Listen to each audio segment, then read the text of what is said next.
Aren't you a little short for a stormtrooper?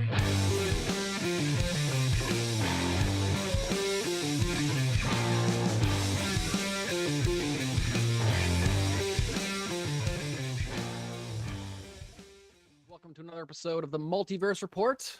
Tonight we are recapping the week's nerdy news from Krypton to Bier and everywhere in between. My name is Mike Gibson. With me as always, Steve Haller. What's up, Steve? Well, monster trucks. Monster trucks is what's been up in my world, Mike, and yours as well. That's right. That's right. We were both at Monster Jam this past Saturday. Indeed, Quite the jam it was. Indeed. It was jamming. We saw trucks go into the stands. We saw trucks lose tires, and now we're back to reality with galactic heralds of giant purple beings and whatnot. That's right. That's reality, not not Monster Jam. That's right. Yeah, quite the thing, that Monster Jam. Quite the thing. I really want to know how much sand they bring into that arena. Here's the thing. We paid for this like upgraded thing. It was called the pit party, where you go early and you get to go down on the floor. And if you want, you can stand in line and meet all the drivers, and you can get like pictures up close to the trucks. It was not sand. Everyone tuning into the Multiverse Report really excited to hear 100% a breakdown of Monster Jam. Yeah. It's not sand. It was like some weird clay almost. It was like sticky and like compact. And then you saw those things like digging them up. Yeah. And like, basically rototilling the whole place. Yeah, exactly. Huh. Yeah. Cool. So we know you all came for Monster Jam talk, but we are going to recap the week's nerdy news. We got a couple smaller, well, they're big, but there's not much to dissect. Marvel story, a DC story, and we got a few Star Warsy things let's talk about this week. Some big, a big week for Star Wars news, I guess I should say it that way. Just to start it off, remind you that this podcast is sponsored by Funkytown Comics in Camillus, New York. Sorry, Funkytown Comics and Vinyl. I had the opportunity to spend the day at Geek Art Con at a table next to Jesse from Funkytown Comics today at Syracuse University. So if there's anybody listening to this podcast that got a card from me at Geek Art Con, welcome. Thank you for stopping and chatting and taking the business card. Appreciate it. And here we are to deliver your week's worth of nerdy news. Ready to dive in, Steve? Sure, why not? I was actually planning on getting up to SU, but failed miserably with the amount of things that life threw at me. It's okay. You know what? It was, I've never been to that con before. Jesse was saying that it was kind of sparsely attended compared to previous years that he's been there. And I think it was because it was so damn nice today. Yeah. That people were just outside and didn't want to be inside at a Geek Art Con. Makes sense. But yeah, good amount of people nonetheless, I thought. There you go. And if you're if you were there, again, thank you for stopping by and saying hello. But we got bigger fish to fry, as does the Fantastic Four in the upcoming Marvel Cinematic Universe debut of the Fantastic Four. Well, they could fry them on their new poster that they put out. I don't know if you saw that. It's not in the rundown, but they did release a new poster for the Fantastic Four, I think. For April 4th of Johnny Storm? Yeah. Yeah, making like the four in the sky out of flames. I did see that. And I was like, this is just a drawing. Yeah. Oh, 100%. Like they said, new artist rendering of Joseph Quinn as the Human Torch. So I clicked on it and I was like, this just looks like the face anybody mildly as the Human looks Torch. like, yeah. Yeah, I don't like think maybe the nose is the same as Joseph Quinn, but I guess, but like if you showed it to me without telling me that, I would just be like, yeah, it's the Human Torch. It's not based on anybody. It's just a drawing. That's just Johnny. It's fine. Yeah, I mean, I still do like the style, and I like the retro look and feel to what they're doing. So yeah, I'm that part. But curious about that because when they first dropped that promo, my brain was thinking they were just leaning into it for the promo. But subsequent stuff has all been in that kind of retro style. So I think that's what they're doing, and I think we talked about it then. But I do really think it would be great if this was a period piece and it was set in the early '60s, which would allow them to really make it feel like those early Fantastic Four stories, like the Stanley, Jack Kirby Fantastic Four, Yeah. how they started. And I think they said it's not going to be an origin. I guess maybe we don't know if it's going to be an origin or not, but Yeah, I think something Um, recently came out saying it wasn't, or it was going to skirt around the origin, like yeah, not be I a think hard origin story type thing. that's wise. It's wise for them to do. Right. Um, Do it Spider-Verse but- style. yeah, or just do it differently. Like setting it in the 60s alone, I think is a way that you get a different tone, a different visual palette than anything we've had in the MCU before. Yep. And you can get away with more stuff. You don't have to worry about MCU continuity or in the modern age or whatever. So yeah, I'm all for that. I hope that's what they're doing. Yeah. I'm all for it. But we're not here to talk about the titular Fantastic Four. Not any of them. We're here to talk about somebody that was rumored to be cast, and we talked about a few weeks ago, and now has been cast. We're talking about the Silver Surfer. And as we talked about weeks ago, early reports were correct that the Silver Surfer was going to be played by a woman. What woman, you ask? Julia Garner, star of the Netflix series Ozark, or I've never seen that show, so I don't know if she's a star or Right. just a recurring cast member or whatever. But I have heard nothing but good things about that show, and I have yet to watch it. Yeah, same. Julia Garner has been cast as the Silver Surfer in the MCU's Fantastic Four. Garner will play Steve, I'm giving you full credit. The last time we talked about Silver Surfer and how there were rumors that it was going to be a woman, you said, well, it doesn't necessarily mean that it's going to be a female version of Norrin Rad. There are other versions of the Silver Surfer. Some of them are women. Mhm. You nailed it, buddy, because Julia Garner is playing Shala Baal, the Shala Baal version of the character, who in the comics is the wife and lover, and or, depending on, I guess, what you're reading, of Norrin Rad, who is the traditional Silver Surfer, traditional version of that character. So, Steve, you nailed it, buddy. Yeah, I mean, it's not. I was expecting like Juno or one of the other iterations, but the Shalabal, I think, was like a very brief, like couple of comics type, what if almost type scenario of her assuming the surfer, like the silveriness. Yeah. But hey, they're taking something they're taking a character that does have a good bit of past and precedent in the comics and utilizing that. And every sign is continuing to point to this Fantastic Four film, between the period piece and this and everything else, of this being and also this being part of the multiverse saga, that this being an alternative Earth, that things are going however they're going here, and then maybe the Four gets pulled into 616 or whatever the current continuity Earth is that I can't remember the number of.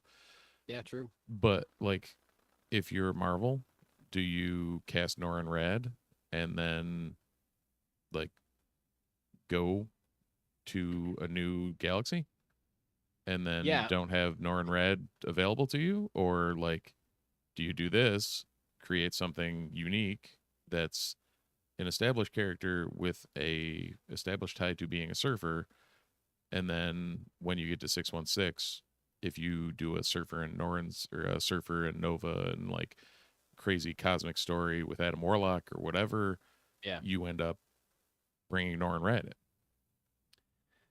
Yeah, I hadn't thought of having it be a different Earth that the Fantastic Four are on, and they get pulled into the main continuity Earth, whatever, like you said, whatever number it is in the MCU. I hadn't thought of that. If that's what they're gonna do, then I feel like Shalabah will be the version on their Earth, and when they get to the new one, whether it be at the end of their movie or in their next movie or whatever, they will eventually meet a new Silver Surfer who is just the Norrin Rad version. If they're doing it where it's just in the past, where it's just like the Fantastic Four has always existed in the MCU just in the 60s and they disappeared or something, I think it's possible that we could still see Norrin Rad in that movie, and they will like somehow hint to him taking over the mantle in the future or something, Or who knows? They could find a way to do that no matter what kind of multiversal thing that they're trying to do. Yep. So, No, it seems like We'll a see. good way to attack it though. Of yeah, everyone expects the classic Silver Surfer, but if you're messing around with the 4 and you're jumping around and whatever, why not use a couple of different iterations? Why not change things up? Like, yeah. it makes total sense. Especially if you're right about your multiverse theory. Like if they're going to move from one Earth to a new one, and the new one being the main continuity of the MCU, Mhm. then if they had Nor and Rad on in their original reality, then we wouldn't be able to get him in the MCU. And I feel like fans would probably rather have in the mainline continuity of the MCU, rather have Nor and Rad be the Surfer than have him be like wasted, quote unquote, in the original reality. You know what I mean? I feel like the sentence is getting confusing. But if they save Nor and Rad for being in the main continuity, then that's like overall will make fans happy, I feel like. Right. You don't end up with, maybe it's the John Krasinski thing. Like he was the Reed Richards in whatever universe that is. And yeah. Now we're getting Pedro Pascal in whatever one we're going to. Yeah. So right. Yeah, why not? Why not? Oh, I did realize too, Garner played if anyone saw Inventing Anna. Right. She played Anna Sorokin in that was great. Oh yeah, okay. My wife watched that show. I ended up catching like it was the definition of one of those that my wife started, and then like 2 episodes in, I'm like, oh, this is actually pretty good. I guess I'll keep watching it. Yeah. She was excellent in that show. Yep. From what I saw. Okay. Yeah. Great. I know exactly who that is now. Yep. Wonderful. Thank you for making that connection for me. Next little bit of Marvel thing is something that I feel like had been announced, but maybe not officially or not with a lot of fanfare. I don't remember really talking about it on this podcast, although I remember knowing it. So I'm not sure how that happens, but this week we got official photo confirmation, whether or not it was announced previously, whether or not we talked about it, whether or not we didn't talk about it. Presenting it here for those of you who did not know. We got photo confirmation from the set of Daredevil Born Again that there will be another returning character, and that character is one Frank Castle as the Punisher. We got set photos of John Bernthal back as the Punisher. One in his full Punisher gear, splattered in blood. Yeah. Exactly like how you want to see the Punisher. And then he also posted on his own social media, that is the one that makes me think that, oh, this must have been announced already, because he's just posting a picture of him with Charlie Cox and Deborah Ann Wool just like sitting in chairs between takes with blankets around them or whatever, so like he would not be allowed to do that if it hadn't been officially announced. So they must have announced and we must have missed it, or it wasn't made as a big announcement, because they're definitely not saying it's a spoiler. Right. That it definitely posting pictures of him in it. Like it was cleared by somebody. I don't think they had announced it. Like in my brain, I thought it was. I feel like rumored. I remember knowing that he came back. Like our friend was like, "Oh, spoilers! Someone on the Daredevil set." I was like, "Oh, Punisher! I knew that already." Right. I think it was heavily. Did I know rumored. that? How did I know that? I'm pretty sure. I don't believe it was officially confirmed, but I think it was extremely heavily rumored. Yeah. And clearly they're not. He's allowed to post stuff on social media that he's in it, so they're not. It's not a spoiler. It's not like a reveal or a twist or anything. Like he's going to be a part of it. Right. And I think the only one, because looking that up earlier today or whatever, I came across Bullseye was the only one that I had forgotten that was confirmed back. Right. They confirmed him as well. Yeah. So it's Karen, Foggy, Daredevil, of course, Bullseye, Kingpin, and Punisher all confirmed back. Yep. So yeah, that cast of characters in itself will make for a interesting season of television. Yeah. I think I read another article. I should have written it down, but I'm pretty sure it said that the show is looking to come out to debut like early 2025, like early next year. Yeah, that sounds right. And also, I feel like I'm hearing rumors of a season 2 already. I don't think there's any been an official announcement, but Oh wow. we'll see. We'll see. Thoughts on Castle and the get up and whatnot? Because I know it almost, I don't know. It seemed like the sweatshirt was like more overtly the skull. Oh yeah, for sure. You know what I mean? Like Yeah, that was the straight first up. thing that caught my mind was like, oh, this is definitely a little less beating around the bush.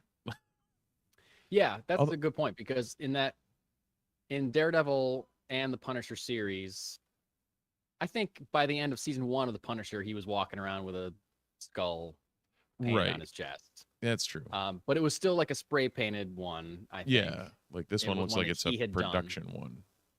Yeah, and this one is more like, hey, this is being made by Disney, and Disney is all about branding, and we're going to make sure you know that this character is the Punisher. Here's a giant white skull on his chest. It's not faded, it is bright white. And I'm all for that. I'm fine with it because I feel like because we got him in Daredevil and we got him in 2 seasons of his own show, I'm fine without beating around the bush anymore. I'm fine with Right. letting some of the pretense down. Like, just like, no, it's fine. We all know it's a comic book show. We don't need a reason for him to be putting a skull on his shirt. Like, it's just cool because it's the character and it's the version of him we want to see with a skull on his shirt. So let's just put it on there. Yeah. Great. Done. Same with like the Daredevil costume. Like, just put him on. Just wear it. Just wear it, man. Yeah. Come on. Oh yeah. I mean, there was Too many episodes of that show without you wearing that costume. Like, come on. right, and I guess like you were saying, like season 1, it makes sense. Like you're establishing the character, you're doing what you're doing. Here you go. And similar to the first season of Daredevil, you wait till the last episode to give him the full, like, this is the Right. Punisher, whatever, you know. Yeah. Then by the end of season 2, right before it was canned, because what did that get? That got canned right before COVID. Oh, no, they pulled those a long time before COVID. They pulled those I- before Disney canceled them because they wanted the rights back. So it was like, I think they announced Wasn't it that, like yeah, they 2018, announced Jessica 2019? Jones wouldn't be coming back before season 3 of Jessica Jones aired. Same with Okay, like so Luke it was, Cage. I it think. was 2017, 2018 that the Punisher Yeah. was, or 2017 or Punisher- 2019. That might have been. Yeah, I think- season 2 might have been the last of the. I think it was. I Yeah. think season 2 of the Punisher was the last of the Daredevil, was the last of the Netflix shows. Netflix CU. And it was, yeah. And it was like just assumed that they were going to announce that it was canceled, and they Right. did because they had canceled out the other ones already. But now we're getting them back. Finally, took long enough. Just give me Jessica Ritter back. I know. I just want a Jessica Jones thing. So bad. I love Jessica that Ritter, show. Karen Ritter, or Kristen Ritter. Kristen Jesus. Ritter, you got I'm it. I'm looking at a picture of Karen Page. Karen Page. Yeah. I know where you got it from. Yeah. Yeah, I'm fine. Like, again, we should all be keeping in mind that, yes, we know that they went back to the drawing board on Daredevil Born Again because they didn't like the way that it was going, and it seemed like they were making a bad show, and they're making it better.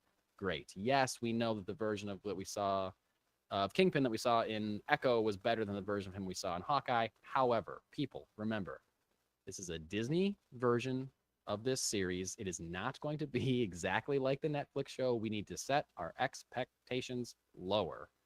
Even though Echo was really good, it wasn't as good as the Netflix Daredevil show, I don't think, Right. by any means. But it was better than Hawkeye. So, and I liked Hawkeye a lot, but Kingpin was just felt like a different character in that show. And maybe they're taking steps in the right direction to like fix that a little bit and make it closer to the Netflix series. I think they said we're going to make it closer to the Netflix series. Yeah, they've come out So and they- said that. Yeah, so actively. they brought back Foggy and Karen. Yeah, great. Of course. You should have done that from minute 1 of planning this show. Right, seeing the So- three, like that triumvirate is a character. Exactly. Yeah. So despite these steps they seem to be taking to make it more like the show we want, we need to keep in mind that it's still not going to be that show. Right. So maybe not lower those expectations, maybe not quite as low as you had them, maybe bring them up a little bit, but don't be thinking it's going to be just season 4 of the Netflix show, because it's going to feel a little Disneyfied. No, For and sure. this ties directly into our consistent I guess, advice for folks of Mm. go into things with no expectations. Yeah. Yep. You will enjoy at least everything or at more. least Yeah, or at least reset your expectations Right. once we start seeing a trailer or more from this series. Right. You know, because a trailer could come out and be like, "Get ready for a super happy dare," whatever. Like this isn't. I mean, I kind of It's want not to see gonna be that now too. So do I, and I don't think it's gonna be that, but you get what I mean. Yeah. You get my meaning. I thought there was something else you I know was what? gonna I say want a along that. Daredevil in the vein of like one of those overly happy kids shows, like Spidey and His Amazing Friends, but Daredevil, and just take everying dark about the character and flip it that'd on be its great. head. I would just love a Daredevil and His Amazing Friends. That would be awesome. That would be. Yeah. It's just the Defenders being pissed off all the time, even though it's Yeah. even though they're supposed to be happy and they're amazing friends, they're just like bickering at each other. Sure. Yeah. Yeah. Why not? Now I have seen a set photo. They can't call this a spoiler, I don't believe, of Daredevil, of Charlie Cox wearing his traditional red Daredevil costume. Do you think we'll see him in the yellow suit that we saw him in She-Hulk? Because that's the last time we've seen. No, that's not true. Because he was in that one scene of Echo and he was wearing the red. But do you think they'll explain? Well, but the yellow suit? Echo was a flashback, wasn't it? True. Oh, you're right. You're right. Good call. So, will we see the yellow suit at all? Will they explain away the yellow suit, or will we just? Who cares? It's Daredevil and it's the red suit. I It's wonder not if that the important a question. I wonder if the yellow suit was just a like flash in the pan nod to people. Very much could have been, or yeah. just a way to be like, this. He's different. He's going to be Right. different in this show. Yeah. Which Anyways, I mean, that's fine. I'm still 100% like I'll ship Walters and Daredevil. Oh yeah. Yeah, Please. like keep that rolling. Yeah. I know. I loved him in that show. I thought it was great. Dude, I it thought was it was just it was the right amount of Charlie Cox pulled off the right amount of humor while still like not feeling out of character. Right. Yes. Agreed. Moving on to some DC news. It is being reported by The Hollywood Reporter that Craig Gillespie, director, is in talks to be the director of the forthcoming Supergirl Woman of Tomorrow film, starring, I'm forgetting her name, Millie Alcock? Yes. Craig Gillespie is most known for directing I, Tonya and Cruella for Disney. I, Tonya is Oscar-nominated film. And I think Cruella won in makeup and costume Oscar or something like that. there you go. So Never saw Cruella. I, Tonya was neither did great. I never saw I, Tonya either, but it's a movie that I always think of that I should watch because I love Margot Robbie and I just She how great it nails is. it. It's good enough that it's a tough watch. sure. Yeah. If Yeah. that makes sense. Like Allison Janney and her and like Sebastian Stan is the one Well, of that's the male. right. I forgot he was yeah, in that movie. he's Yeah. Jeff Galooly, and yeah, there's Right. yeah, that was a good old movie. Well, Steve, since you are clearly expert on Craig Gillespie's directorial career, what do you think of him as being a possible choice for Supergirl Woman of Tomorrow? I think this is going to feel way differently than I do. So I have Than you no expected. real idea. Like my Yeah. sample set, like my N of 1 here of Craig Gillespie films I've seen is not going to fit anywhere close to what Supergirl Woman of Tomorrow is going to feel like. So Sure. Well, I mean, take I, Tonya and then take Cruella, which is probably PG at most and was True. like for Disney, Cruella being Cruella DeVille, which is 101 Dalmatians live action version, basically, those of you who don't know. And I feel like I haven't seen either of these movies, but from what I know of them, maybe shoot something tone wise, probably shooting for something kind of down the middle of those two things, maybe Yeah. not as like intense and hard to watch as I, Tonya, but not as light and fluffy as something like Cruella, and go like, like shoot it right down the middle. And it seems like if he can do both those things, then he can do something. That he could do something with a similar, or a combination of tones there. I don't know. I know that he seems like someone that has range, I guess is what I'm saying. I mean, he As did a also director. develop or did also direct Fright Night from 2001 or 2011 with Colin cool. Farrell and Anton Yelchin Yeah. and I've heard David that's really Tennant. good. Yeah, Wow. it's a remake. I've Okay. heard it's really good. I haven't seen it. But yeah. So yeah, he can do horror too. He seems like he can do a lot of stuff. So why can't he do a cosmic Supergirl movie? Sci-fi superhero stuff. Randomly, Lisa Loeb is in that movie. Is in Fright Night? Yeah. Weird. Mm-hmm. That's going to be what pushes me over the edge to watch it. Lisa Loeb. Are the 9 stories in it? That was her backup band. Lisa Loeb and the 9 stories. Ah. Sorry. Any other 90s music nerds out there? I hope you liked my joke. There are dozens of us. I guess I don't have anything else really to say about this other than based on his work, he seems like he could be a good choice. I think some people immediate reaction was, why aren't they hiring a woman to direct this movie? And I get that for real. And I'm sure women were talked about. I don't know that it's a law that if a movie is about a woman, it has to be directed by a woman. Obviously, there are times when that is beneficial, depending on the script, depending on the source material, whatever, the material of the movie. But I don't know that it has to happen all the time. So if Craig Gillespie is the right choice, then, I'm sure he can make a great movie. Yeah. At least that's being written by a woman. So you got that. It's not like there'll be no female oversight.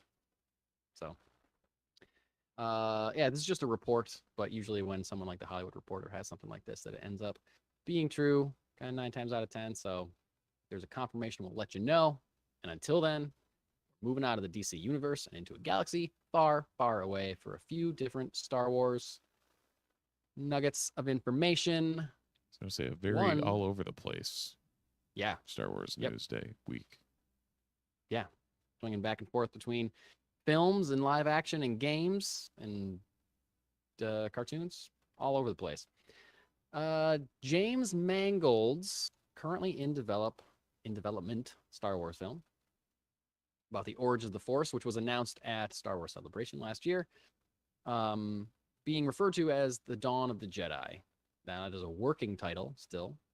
Been said many times. That's just what it's being referred to as. Not necessarily the title of the film, but this Dawn of the Jedi project was going to be written and directed by James Mangold.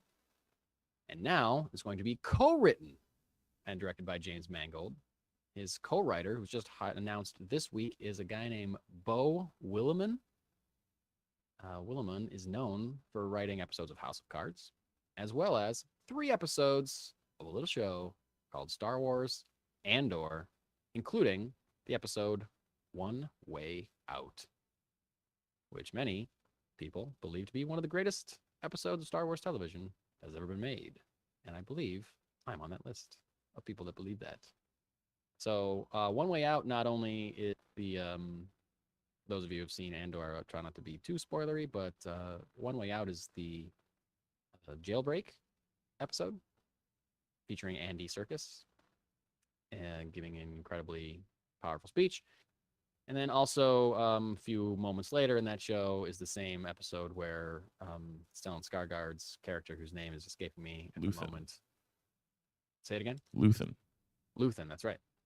Gives another powerful and impassioned speech. That the monologue about, I burn my life for a sunrise I know I'll never see, like that kind of incredible speech that just blew my mind when I watched it. So I watched it and then I went back and watched that monologue 3 times. I was like, holy shit, this is good. I have started rewatching Andor. I'm not blowing through it as fast as I did like Obi-Wan, but I am rewatching it and it's nice. Excellent. We picked up Shogun. Oh, is that any good? Yes. Very good. Oh, awesome. My wife and I just while we're giving random television recommendations, my wife and I just finished a show on Apple TV called Silo. Oh yeah. There's only one season right now. It's based on a book series that she has read and she loved. So it's the rare thing where we're watching a a nerdy adaptation of something that she knows what happens and I don't know what happens. Usually it's the opposite. But it is great. I was gonna say I've Stars, never been in that situation. What's that like? Right. Yeah. It's strange. Yeah. Rebecca Ferguson and a bunch of other great cast members are in it as well. Really cool. Really, like, definitely keeps you guessing, twists and turns. Oh, Tim Robbins is in it. I haven't seen Tim Robbins in a long time, I feel like. And anytime he's on screen, it makes me want to rewatch The Shawshank Redemption because Yeah. the thing I've seen him in most, I guess. Yeah, he's kind of been laying low for quite some time. Yeah, what in has he my been doing? world, at least. I don't know. Hanging out with Susan Sarandon. Fair. Yeah. Tim Robbins' filmography. Oh, Yeah, hadn't done anything since 2019. wow. Yeah. There you go. COVID came. He's like, I'm rich enough. I don't have to work. I'll lay low for a Yeah. while. It's fine. Yeah. Anyway, Beau Willimon, who wrote some amazing episodes of Star Wars Andor, is going to be co-writing Dawn of the Jedi. Dawn of the Jedi being a movie that's supposed to take thousands of years before anything that we've already seen in Star Wars and be kind of the origin of the Force itself or the first Jedi, possibly. We'll see, I guess, when it happens. There's no release date still being written, clearly. Just hired a new guy to do it. So I'm hoping that, I don't know, I'm hoping this means things are moving in a good direction and then people are happy with what they have and they're just like, what I don't want this to mean is that they didn't like the first draft of Mangold's script, so they're bringing in somebody to quote unquote co-write it, and instead of calling it a rewrite or something. Right. So yeah, I don't know. I don't know.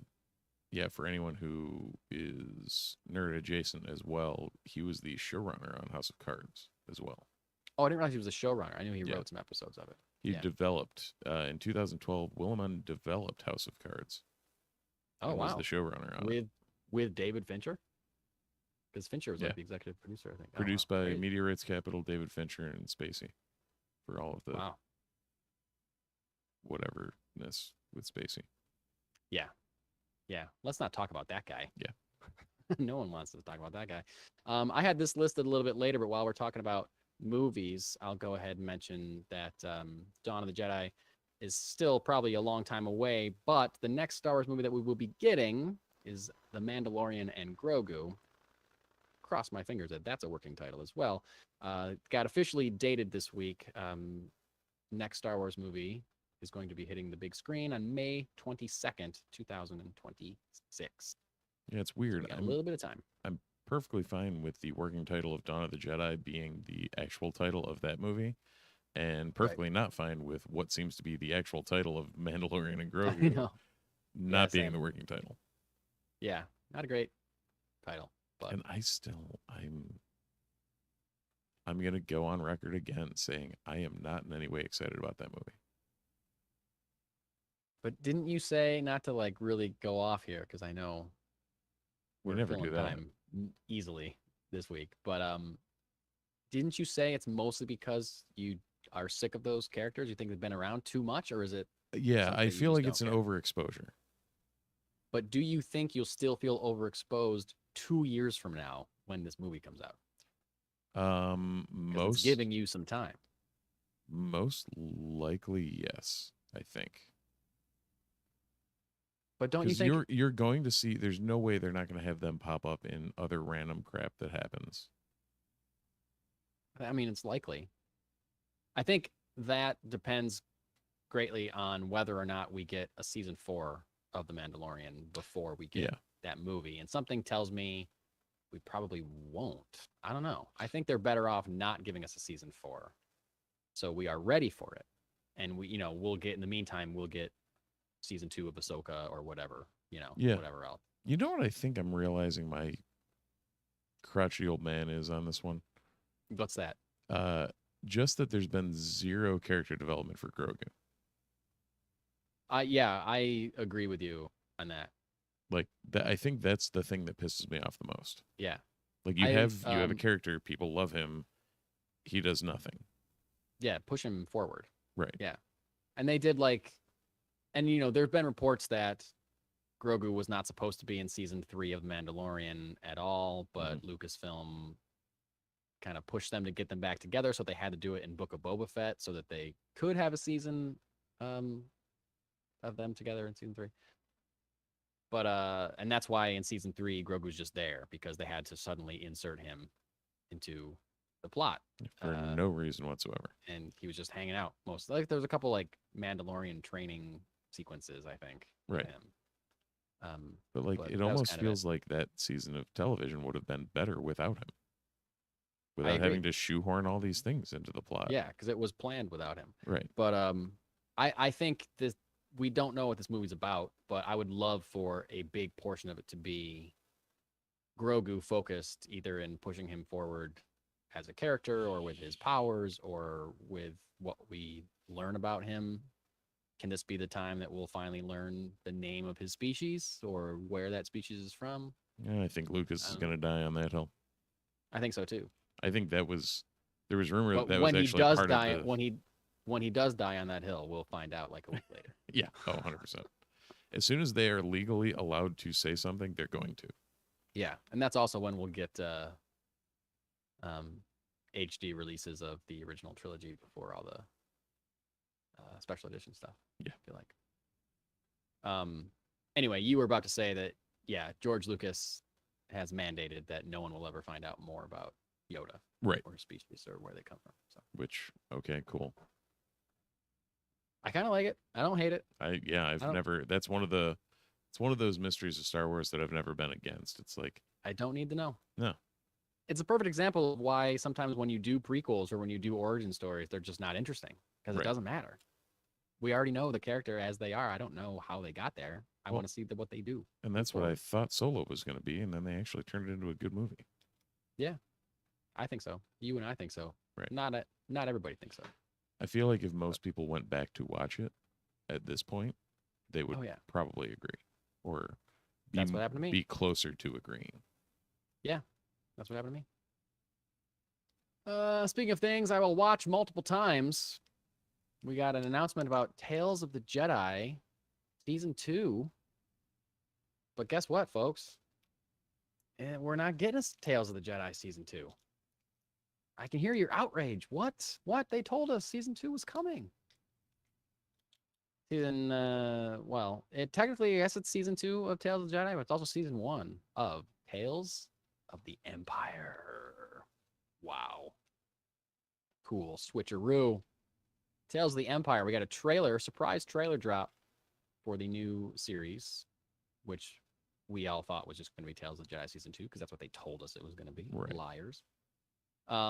This is a similar to Tales of the Jedi. It's going to be a series of animated shorts premiering on Disney Plus. When? What better day? May the 4th, 2024. May the 4th be with you. Also, free comic book day this year. Yeah. Check out your local comic book store. But anyway, Tales of the Empire. And like last time, Tales of the Empire focused on 2 different Jedi. One being Count Dooku, who eventually betrayed his Jedi brothers and became a Sith, and Ahsoka Tano. And now this, I guess I'm assuming that there's only going to be 6 episodes. Like the first one was only 6 episodes. Right. But this, the 2 narrative focuses are going to be Night Sister Morgan Elspeth, who you might remember from 1 episode of The Mandalorian Season 2, and Ahsoka Tano series.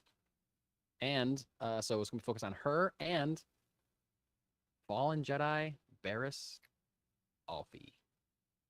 Yep. Now, that's a spoiler for people who haven't watched Clone Wars, the cartoon. But Barriss Offee is a character in that, kind of a minor character, pops up when she needs to. And we're going to see detail on their path towards, who they are, what they became. Trailer also features a lot of familiar faces, including Grand Admiral Thrawn, the Fourth Sister, the Grand Inquisitor, General Grievous, and Darth Vader. Cool. Mhm. Cool. Especially Grievous. Like, we haven't seen Grievous in anything since Clone Wars. Yeah. He was in Sith and he was in Clone Wars, and that's it. Yeah. So that'll be cool. The That's reason kind she of crazy agreed to think about. Yeah, but it makes sense if it's episodes about Barris because she was a Jedi before Order 66. So Well, and then I guess until this week, we hadn't seen Asajj since Clone Wars. So uh, yes, that's true because she's not in Rebels, right? no, not that I remember. Right. Yeah, you're right. Like, it doesn't feel that long to me because I didn't watch Clone Wars until after it was always out. Right. I didn't watch Clone Wars till a few years ago. So Yeah. yeah, cool. What'd you think of the trailer, Steve? I thought it hit the right notes. Yeah. I did not know I cared anything about the Morgan Elsbeth story. Yeah, The Barris thing, I actually had thought about quite a bit and was. It's going to sound weird, but I almost thought at one point, I was like, she might show up as an Inquisitor. yeah, right. And lo and behold, here we are, and she's showing we up are. as an Inquisitor. Yeah, That may be a function of me watching way too many Star Wars things. But I think you're just a good fan. yeah. And smarty. And then Elspeth, though, like that seemed like I wanted to learn more of what was happening, which I did not. Yeah, I think so. Didn't Same. anticipate at all in any way, shape, Same. or form of caring one iota about that. But it looked like they really connected her from the Separatist purge of the Night Sisters. Yeah. You know, so they're literally connecting Clone Wars to Ahsoka. Mm-hmm. I mean, it's already connected just by having a show about Ahsoka. But you know, it's creating a through line for that character all the way back from those episodes of Clone Wars that we saw where the Night Sisters were murdered. So yeah, this trailer really knocked me out. I thought it was really great. It was really cool seeing everybody and just being excited that they're flipping the script and it's not Tales of the Jedi, it's Tales of the Empire. Cool secret to keep. I guess Yeah, I should say that. I mean what was it back in comics? They did. They didn't. What was it? Probably 5 years ago or so. They did a bunch of little mini, like one-shot minis of Age of Republic, Age of Resistance, and Age of Rebellion of a bunch of different characters. And it kind of felt in the same vein, and it was a really like I enjoyed that whole series quite a bit. Like you got little like the one shot for Leia was like tidbits about things that you wouldn't have normally cared about for her, or it didn't hit all the surface level stuff. It like dove into a small like niche, and that's kind of what these did with the Tales of the Jedi. And to see that continued, I think I'll be very happy with. Yeah, I agree. Yeah, I wouldn't have guessed that these would be the two characters that they would focus on. No, but not at all. They, at least by the trailer, and when you think about it, it's like, oh, they do seem like interesting paths to see. Yep. You know. Cool. Last Star Wars thing is a little roundup. We got 3 little tidbits of Star Wars game updates. At least one of which we'll be talking about on next week's episode, because one was a trailer announcement. Mm-hmm. A new trailer has been announced for Star Wars Outlaws. Star Wars Outlaws is a game that was announced, was it last summer? I think so. Yeah. Being touted as the first fully open world Star Wars game. Takes place between Empire Strikes Back and Return of the Jedi. We're getting a trailer for it Tuesday, April 9th. So coming right up. And possible that the announcement date will be in that trailer, I gotta think. They've already told us that the game is coming out this year sometime, so hopefully we'll know. And we can talk about this trailer next week on the show. The first trailer for this game didn't have any gameplay. The trailer coming out Tuesday is supposed to be the gameplay trailer. So nice. We'll see kind of how it looks like. The initial trailer didn't have any gameplay, but looked awesome and felt awesome, and just a really cool concept. You know, you're like a scoundrel type Han Solo character with a little alien friend, and you know, something that can still feel very much like Star Wars, but doesn't have to be about a Jedi like Fallen Order or Survivor. So I'm really pumped for this. Well, Yeah. Well, also exciting games. I'm a sucker for the non-Jedi and things. So Yeah. Yeah. Yeah, I remember before Andor came out, I heard a lot of people saying, I hope there's no Jedi in this show. Like, don't, Yeah. or being happy that there weren't, being happy that this was the first Star Wars project where there was no lightsabers at all in any scene. right, And I agree. It's really cool because which it was so close with Rogue One. I know. Yeah. Now, Yeah. at the same time, one of the most iconic scenes of all time gets dropped Totally there, fine and I'm with like, that scene. yeah, that's okay. I'll take Totally that. fine with that scene. Yes. I'll take that and I'll take more if they Yeah. want to give me more. Yep. Please. So yeah, Rogue One's close, but otherwise Andor is the only project, and it's kind of refreshing just because I feel like it makes the galaxy feel bigger. Like not everything is about the religion of the Jedi. Like there's people everywhere, and some of them don't believe in the Force or whatever, and they don't think about it, and they're Right. just trying to live. There's a they're reason doing it the right. existence of the Jedi was wiped from the galaxy within 20 years of the fall Right. of the Empire. Yeah, Or fall of the exactly. Republic. Exactly. So yeah, real excited about this game. Star Wars Outlaws. Check out the trailer on April 9th, and we'll be talking about it, I'm sure. I also got an update on Star Wars Galaxy of Heroes, which is a game I did not remember at all, but apparently has been out since 2015. Like an RPG online. You can do holographic battles from your kind of favorite Star Wars characters. It's getting a PC version. I guess it's only been on consoles. A PC version is coming out with some new updates, including It's actually the only been addition- mobile. Oh, it's only been mobile. Oh, Yeah. okay. Either I misread or misunderstood or wasn't paying attention. One of those three things. So it's only been mobile. Now it's getting a PC version with new updates, including the inclusion of a character named Jar Jar Binks. Celebrate the anniversary of the Phantom Menace coming this year. Steve, did we ever buy our tickets for the Phantom Menace showing?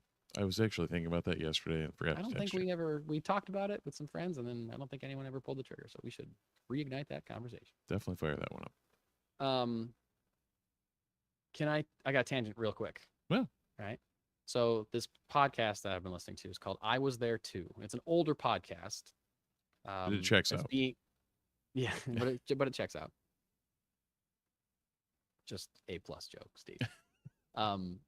It's been behind a paywall, and they're re-releasing it weekly now from out Okay. behind the paywall. So all of the episodes are coming out as if they're new, and there's a bunch of them that are already out.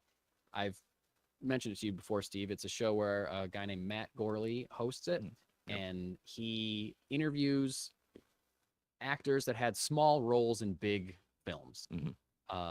So it's different than talking to the stars and getting like just like the regular, the pitch that they're giving every interview that they're doing. Like, they get kind of like more, what were the days like? What was the crew like? What was the director like? What was the vibe on set? Like really kind of in-depth Right. stuff. It's cool.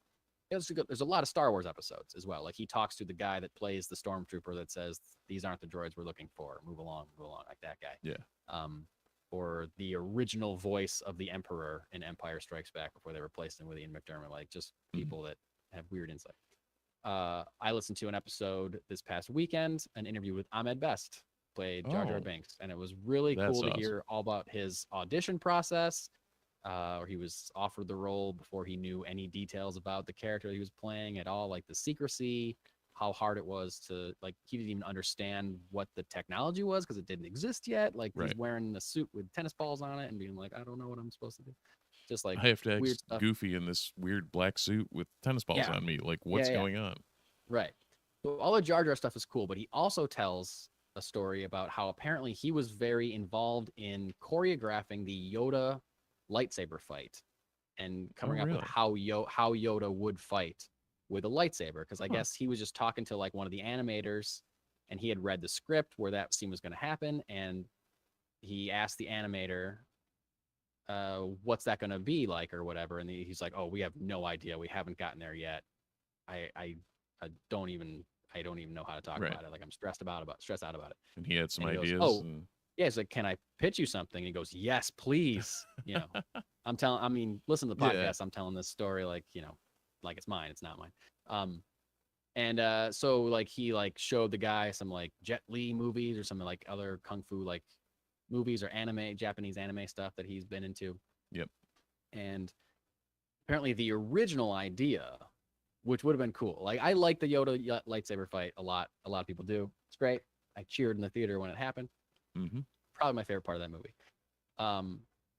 But the way the original pitch was that they wanted to showcase how powerful Yoda is with the Force, and that Yoda was going to be able to control his lightsaber completely with his mind. So Dooku would be fighting like a floating lightsaber, and Yoda would also be attacking Dooku, like kicking him from the side. So it would be like Dooku was fighting two people, but it would just be Yoda floating the lightsaber with the Force, but also physically attacking Count Dooku. That's pretty Which sweet. I feel like would have been really cool. I don't think they could have pulled that off in 2002.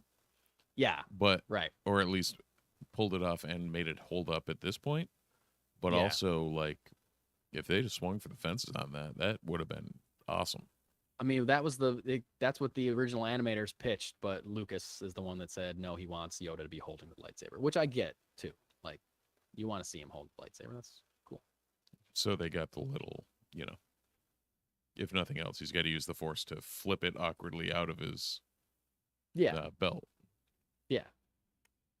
It's still cool though. Still cool. Oh, it was awesome. I've never. It is the only time I've ever experienced a standing ovation in a movie theater. Yeah. I went through a period of time where I thought it was stupid. Yeah. After I initially liked it, and I thought it was stupid for a while, and now I'm back on the train of thinking. You're off your edgy phase, Mike. Yeah, who cares? Who cares? Star Wars.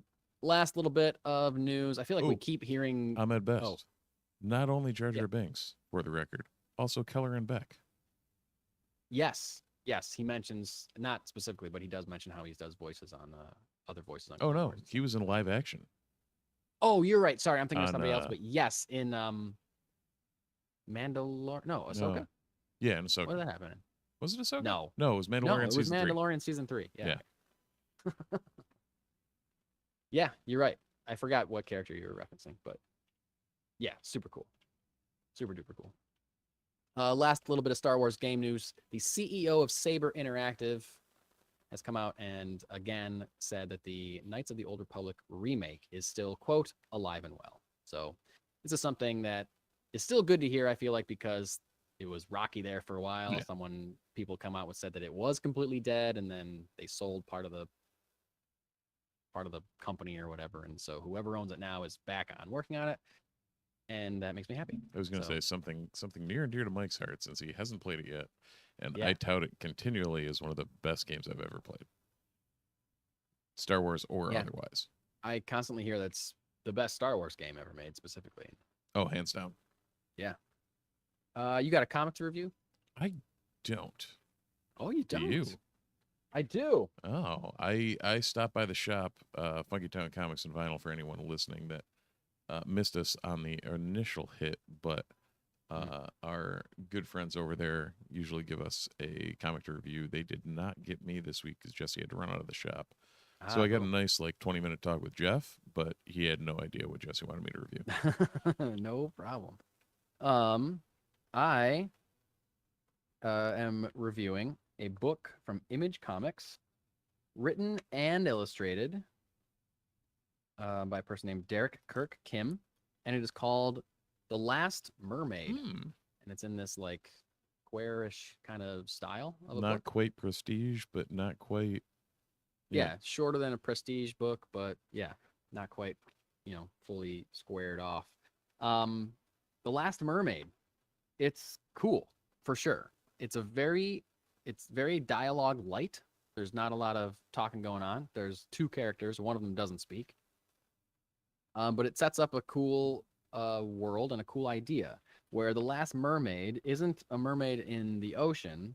The Last Mermaid is a mermaid who floats inside like a glass orb of water, Mech and that warrior orb of mermaid? water is inside a mech suit of a robot.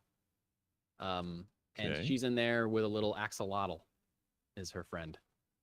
Cool. And this first issue is them getting a beeping on the robot, telling them on their I don't know what they call it, exosuit or whatever, a warning saying that the water that they're swimming in is becoming more toxic because they need to change it and refresh their water.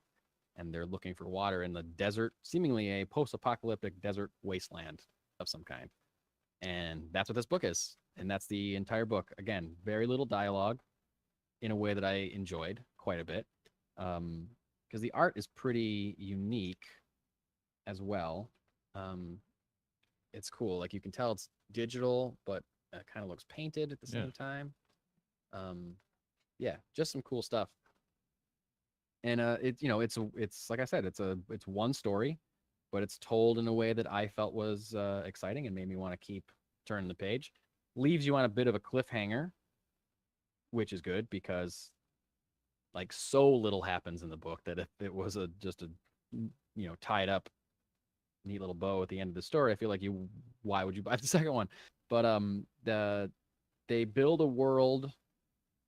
Despite the simple story and despite the lack of dialogue, they build a world that seems interesting and makes me want to know more about why is she the last mermaid? How did she get this mech suit? Was it made for? It seems to be specifically made for her. How is that possible?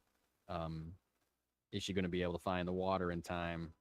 And what happened to the world? What's going on? Why does she walk under a bridge and not know what a bridge is?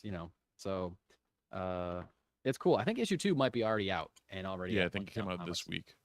Yeah. So The Last Mermaid. Check it out. It's like future sci-fi fantasy kind of stuff. Classic post-apocalyptic kind of stuff. So yeah, Last Mermaid. Check it out. Nice. And yeah. Awesome. So I guess I will give a review. Do it. On one that I picked up last week on Jesse's recommendation. Feral #1.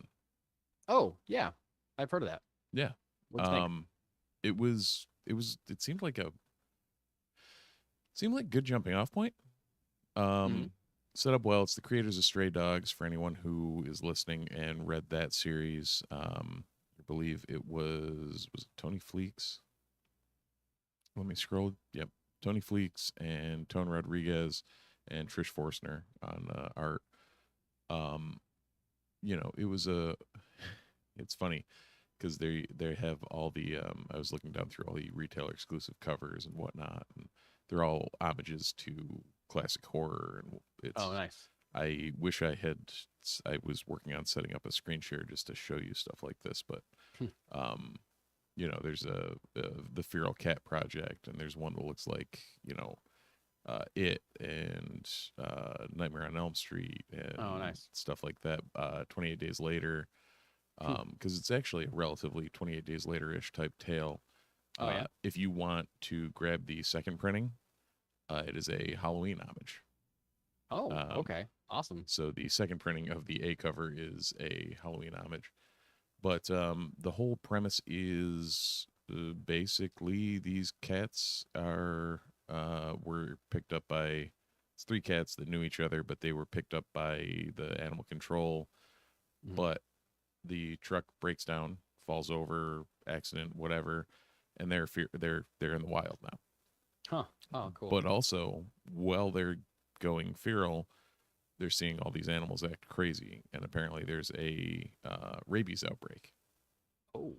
So you've got a little 28 Days Later going on here. So that is funny. Yeah, that's a cool concept in cat form. Yeah.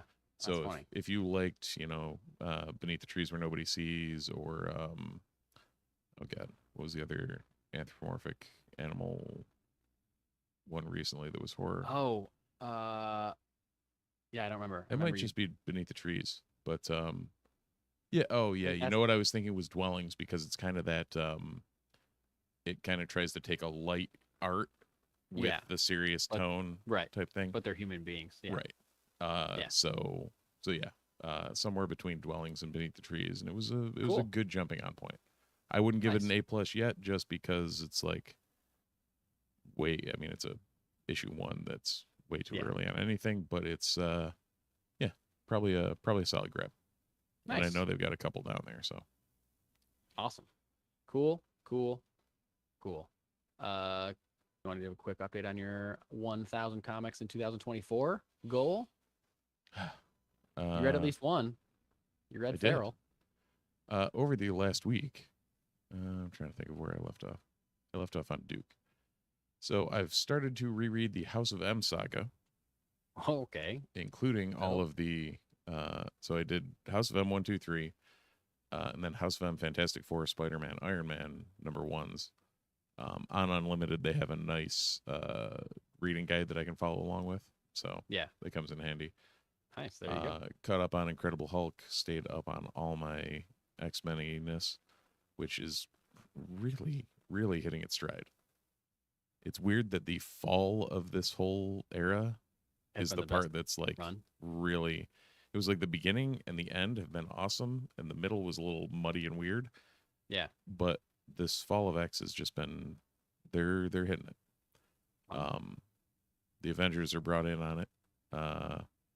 X-Force, the final issue of the 6th volume of X-Force, is done and dusted. I read a Star Wars Visions comic, which was weird. Sounds about right. Takashi Okazaki is the writer and artist. It's just a stylistic thing for me. Yeah. Which is weird because I've gotten behind Momoko on Ultimate X-Men. Mm-hmm. Like that first issue of Ultimate X-Men was awesome. Yeah, you loved it. But the stylistic choices between the everything that was done with the Visions thing, it was more the cutesy end of kind of that Japanese culture, not like style. Yeah. That dichotomy with the darkness of the book was really throwing me off. Oh, if that sure. makes sense. Yeah. Yeah, I get it. And then Void Rivals, which is part of the Energon universe. Mm-hmm. So good? That was this week. Yeah. Void Rivals is kind of spinning its wheels a little, but the rest of them are all cooking. Yeah. All right, cool. So Nice. I read the last Mermaid that I talked about. I read Alien Black, White, and Blood #3. I really how was that? loving that series. Nice. It's really great. You just get like, miniature bite-sized alien movies free in a book. And if you're into that, super fun. I also read that Spider-Man Shadow of the Green Goblin talked about last week. How was that? Pick that up. It was good. What was that about? It's like an early Spider-Man tale. Like Pete's been Spider-Man for like less than a year. Okay. He's not even really close with Harry yet, or he's not dating Gwen or anything. Right. So it's like early days of Spider-Man. And it's telling a story about that. I'm not sure if it's going to lead up to him meeting them or whatever, but it's good. It felt like Spider-Man. It was great. JD Can't beat that. Matisse knows what he's doing. Yeah. Speaking of comic books, this week in your local comic book store, you will find Action Comics number 1064, Aliens What If #2, Amazing Spider-Man #47, Batman and Robin #8, Batman the Brave and the Bold #54, Carnage #6, Deadweights #1, Edge of the Spider-Verse #3, Green Lantern #10, Hercules #1, House of Slaughter #22. They made 22 of those books? Apparently. Crazy. Wow. We got like 1 through 5. Yeah, I know. It just seems like they just started coming out. I don't know. Incredible Hulk #11, Invincible Iron Man #17, Little Black Book #2, Mighty Morphin Power Rangers The Return #3, Ms. Marvel Mutant Menace #2, Night People #2, Rat City #1, Sinister Sons #3, Speed Force #6, Star Wars Darth Vader #45, Star Wars The High Republic #6, Suicide Squad Dream Team #2, Symbiote Spider-Man 2099 #2, The Batman First Night #2, Thundercats 3, Transformers 7, Ultimate X-Men 2, Wolverine 47, and X-Men 97 #2. Woo! Wow. I wrote a lot of those down this week. There you Long go. list. Yeah. I didn't know Thundercats was out, let alone had a 3. Yeah. Yeah, I know. It's another in the same line of Transformers and G.I. Joe, another 80s toy line. Yeah. Coming in with a banger book. Actually, I don't know how good it is, but I haven't heard really. But yeah, it's been out a few weeks, I believe. Well, you've got that, and then you've got what am I thinking of? What is my brain? What is your brain? Nope. Never mind. I was looking at Rat City, and I was going to try and make the '80s connection, but that was it was '92 was when Spawn came out. I did not know what Rat City was until I saw the cover, and then I dug deeper. Yes. I don't know if you have any clue what it is, or just I that would it was like number you one. you go ahead. Okay.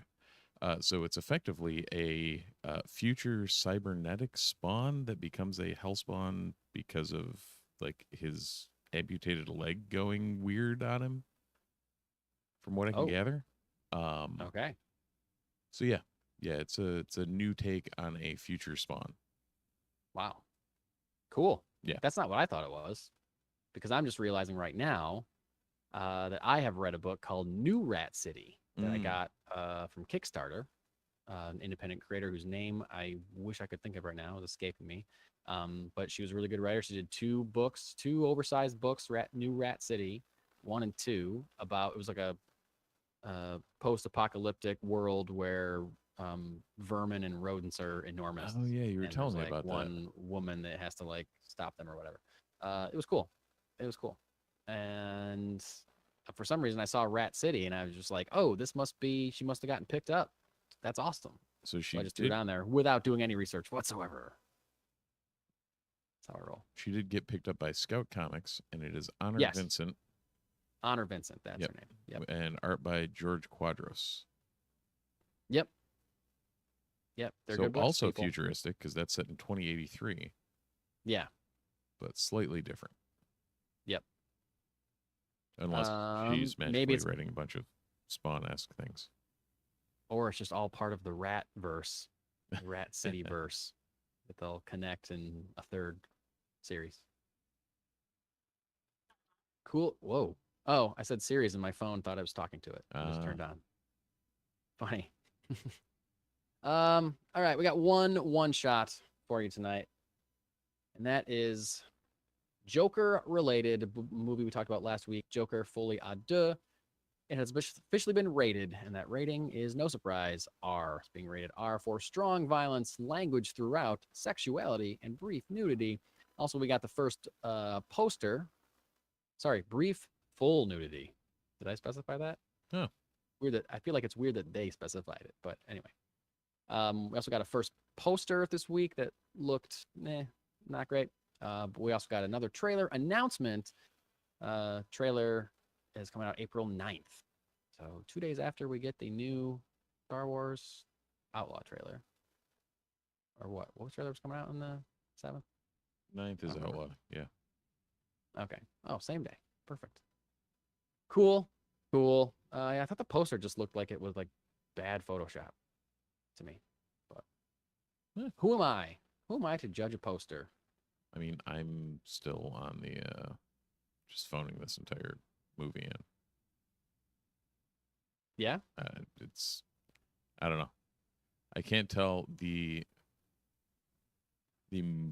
musical nature of it almost brings me back, and then it's also like, nah. Is that going to be? Yeah, trailer's going to be a lot for a lot of people. Yeah. I feel like. And whoa, is your house okay? I'm assuming my wife's doing something upstairs.